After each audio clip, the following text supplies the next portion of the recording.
movement this week, we're gonna go over the shoulder press. So overhead press, shoulder press, military press, whatever the shoulder, so these deltoid muscles right here are gonna do. And I'm also gonna talk about front raises and lateral raises, so any other shoulder exercise.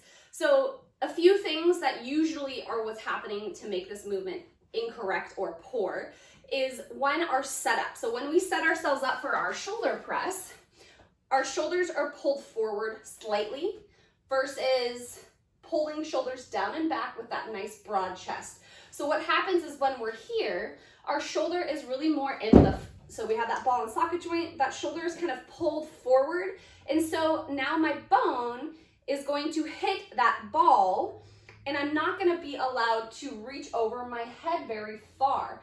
Now, if I set myself up with that ball and socket joint weight in the back of its socket, I have that range of motion where my humerus here, this bone isn't gonna hit the joint. So what I wanna make sure I'm doing, whatever position you are with a single weight, with two weights, with a barbell, we're nice and broad through the chest. I'm using those lower traps here to keep those shoulders down and depressed. Nice broad chest, even though my belly's still nice and tight, glutes are squeezed.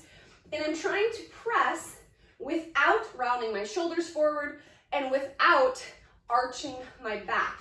So what's happening a lot of times are we're here and we're pressing forward because we can't get those arms over the head.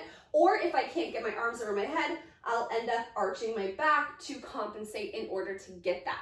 So really be conscious of your setup. We want shoulders down and back, chest is broad, but I'm still neutralizing that spine. And as I press over my head, I am also really trying to not shrug my shoulders. So that press is here, not here, but down. So the entire range of motion, try to set yourself up a lot broader with that chest.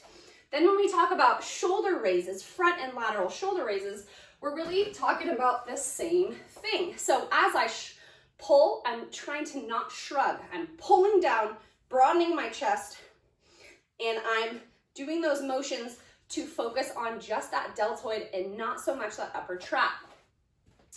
So this is oftentimes why people get injuries, is because they're going with that shoulder roll forward, their shoulder's not back in their socket, and they're just rubbing and rubbing and rubbing and getting impingement. So take that step back for your setup on your shoulder pressing and your any deltoid exercise to avoid that upper trap, to avoid the shoulder roll, and to avoid that arch.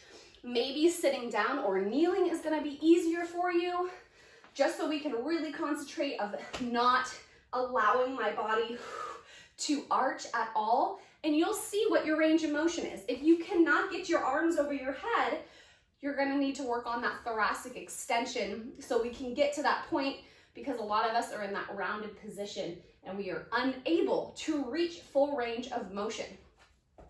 So take that setup next time you're doing your shoulder presses or your front or lateral raises, to really be sure that ball is back in its socket and you're stabilizing that joint. Have fun.